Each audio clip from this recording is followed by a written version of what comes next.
What if the reason that your healthy habits keep falling apart isn't because you're lazy or unmotivated or just quote unquote bad at sticking with things? What if it's simply the weather? Seriously, because every year around the same time, you probably start out really strong, walking more, eating better, actually feeling good in your body. And then out of nowhere, bam, it all just fizzles out. And you blame yourself. But what if there's nothing wrong with you? What if you've just never been taught how to expect, plan for, and work with the natural rhythms of your body, your energy, and the actual seasons of the year? Now, in today's episode, I am breaking down the simple mindset shift that can change everything about how you approach your habits and why expecting resistance might be the smartest thing you ever do for your health. You are going to want to hear this. Welcome to the Total Health in Midlife podcast, the podcast for women over 40 who want peace with food, ease in their habits, and a body that they don't have to fight with. Hey everyone, welcome to the Total Health in Midlife podcast. I am your host, Elizabeth Sherman, and I want to thank you from the bottom of my heart for tuning in today because I think that today's topic, now it might sound a little excusey, but I think that there's some valid comments here. So, have you ever noticed how you crush it in the summer? Depending on your weather, you might be walking more. You're eating those juicy peaches and fresh salads like the goddess of wellness. And the longer days just feel easier for whatever reason. You've got energy, your pants fit better, and you start thinking, maybe I've finally figured this all out. Maybe I've turned a corner. And then bam, it's fall. And it's like someone pulled the rug right out from under you. The sun disappears by dinner, the air gets heavier, and suddenly that big salad that used to taste amazing, yet now it just feels like cold and something that you don't want. The walk you loved becomes a chore. You're tired. You're craving bread and warm things like stew. And you start to wonder, what happened to me? That's the moment I want to talk about. Because for a lot of women, that shift feels like a personal failure. Like we've lost our motivation. We've slipped back into old habits. We can't stick with anything. But what if that drop wasn't failure at all? What if it was just the seasons changing and we forgot how to change with it? Now, when I moved to Mexico, I have completely lost track of time in the weirdest way. Not metaphorically, but I mean literally. Like, I can't tell you sometimes what month it is by looking outside. Because when you live on a beach, every day kind of looks the same and feels the same. My wardrobe is the same in the summer as it is in the winter. I eat watermelon in January. I generally don't wear a coat. I don't even really own socks anymore except for when I exercise. Now, it's great, don't get me wrong, but it also made me realize how much I used to rely on seasons to structure my habits, especially when I was living in Austin. Back then, I cooked a lot. And I remember this one fall standing in front of my fridge trying to figure out what to make for dinner and thinking, what did I even eat last year when it started to get cold? Like, I remembered liking it, but what was it?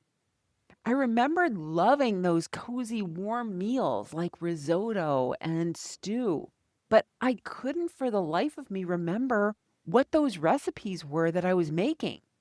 And that's when it hit me that my habits weren't random.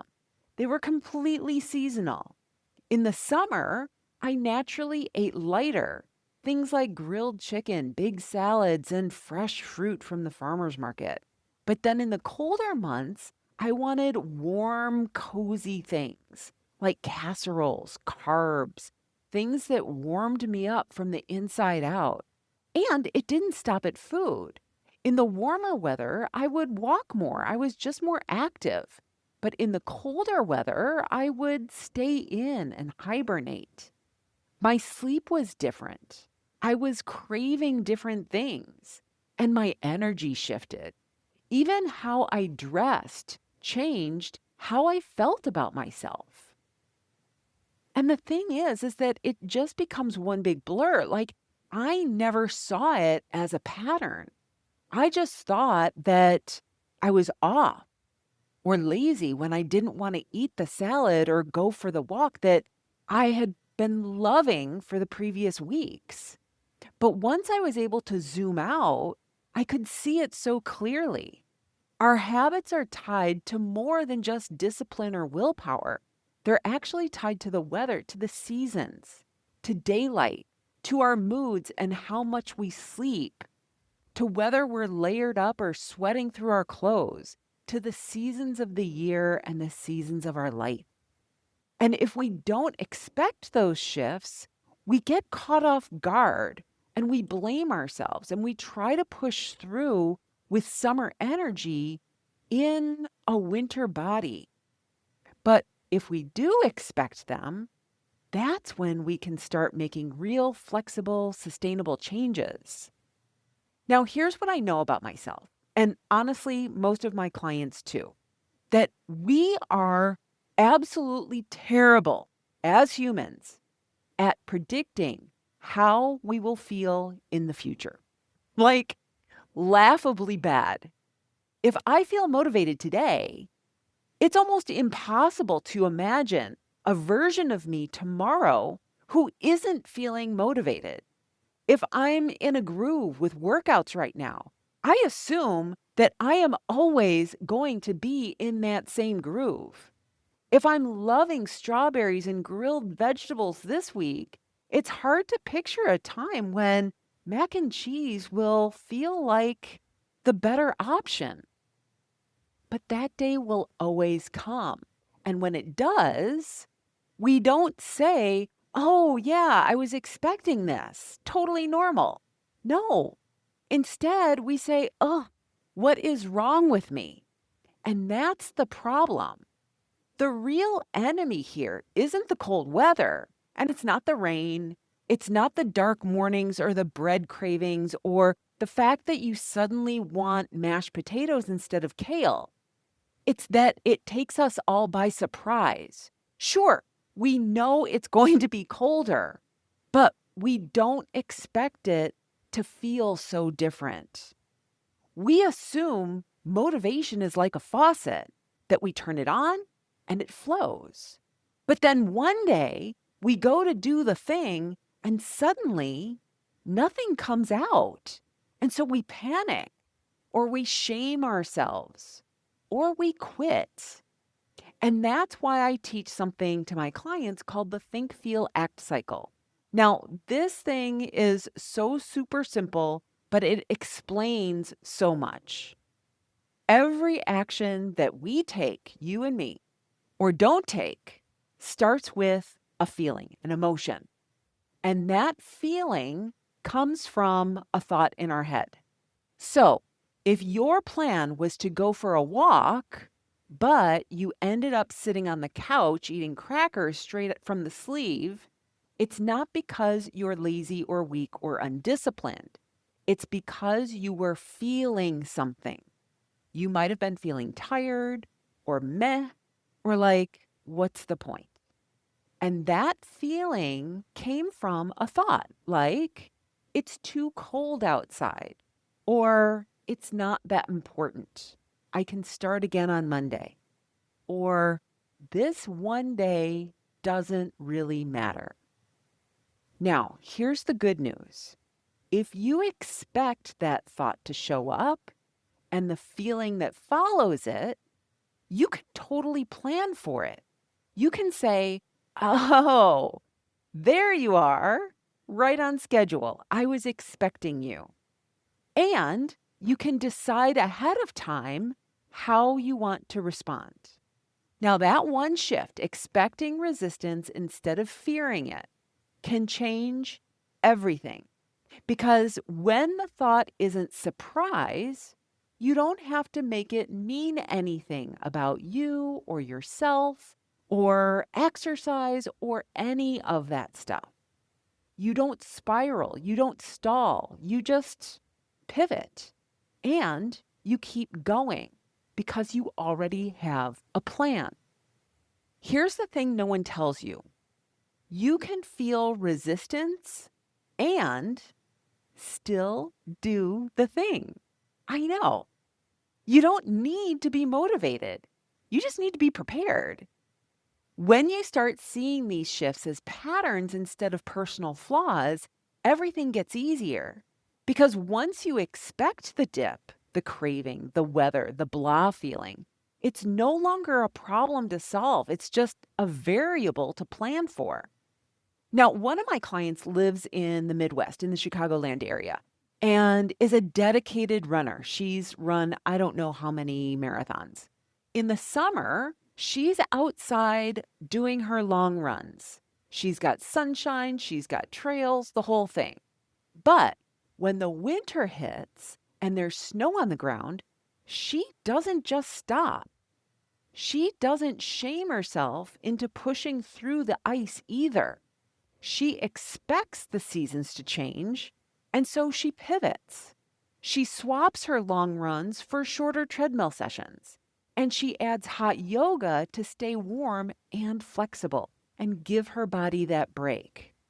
It's the same workout schedule, just totally, completely different execution. She stays consistent not because she forces herself to do the same thing year round, but because she allows herself to adapt. And that same strategy can work with food too. I teach a meal planning method that includes checking the weather forecast because no one wants cold salad when it's 30 degrees and raining. And no one wants a hot bowl of chili when it's 90 and humid. We crave differently when the seasons shift. And that's not indulgence, that's just biology. So when you're planning meals for the week, you don't just look at your schedule. You also want to ask, what kind of food am I going to want to eat this week? How much time and energy will I realistically have to prepare it? And what's going to feel comforting and supportive? The same thing goes for your mood. If you know that by Thursday night you're running on fumes, maybe don't plan your most complicated dinner that night. Make it tacos or burgers or leftovers. Let's stop expecting ourselves to be machines, motivated, disciplined, and cheerful every single day. We are not robots. We are humans. Humans with fluctuating energy, feeling, cravings, sleep, and all sorts of varied needs. Planning with those things in mind isn't weakness. It's actually really smart. It's how you create habits that actually last. And even when the season changes, and even when you don't feel like it. Here's where we bring it down to earth. Because this isn't about hustling harder or squeezing more willpower out of an already exhausted body. It's about doing things differently in a way that actually works. One of the easiest things that you can do is start keeping track of what's worked for you by season. So, one example is organizing your recipes by season. Not in a fussy Pinterest way, just simple notes on your phone or a folder in a recipe app or like your index cards, putting them together by season. So think about like summer lunches I actually like, or winter comfort dinners that don't feel like giving up. Stuff to make when I'm tired, but I still want vegetables. Because trying to remember what you ate last January that hit the spot is like trying to remember a dream. It's there, but it's just out of reach. So do yourself a solid. Save yourself the mental load and write it down while it's working. The same thing goes for your movement plan. If you love your outdoor walks in the spring, great. But what happens when it gets too cold, too wet, or too dark? Don't wait until then to make a decision. Have a few indoor options ready to go, even if it's just a 10-minute YouTube stretch or walking laps in the hallway while you're on a phone call. Likewise, if you hibernate all winter and then hit the first warm day like a golden retriever set loose in a field, plan for that too. Let the seasons work with you, not against you. And most importantly, expect the dip. Expect the meh. Expect the week that you don't feel like cooking. Expect the random Tuesday you feel overwhelmed and want to say, screw it. And then ask yourself, what will I do when that happens? Not if, but when. That one step, having a backup plan for low energy days, will keep your habits intact more than any New Year's resolution ever could. This isn't about perfection. It's not about rigid routines or all or nothing goals. It's about having flexible systems that bend and stretch with the seasons, your schedule, and your mood. That's what builds consistency. That's what builds trust in yourself. And that's what creates the kind of health that lasts no matter what the weather brings. So you are totally not flaky. You're not undisciplined. You're not someone who just can't stick with it. You are human. And the moment you start noticing the rhythms around you, seasonal, emotional, hormonal, even just plain old life, you can stop fighting them and start flowing with them. And that's where ease comes from. Not from doing it all perfectly, but from doing it with awareness. Now, if this episode hit home for you and you're thinking, okay, I get it, but where do I start? I have 2 free tools that can help you out. Now, if you're new to the podcast, first of all, welcome. But you might be feeling a little overwhelmed with all of the episodes that I've released. So if that's the case, go grab the Podcast Listeners Roadmap.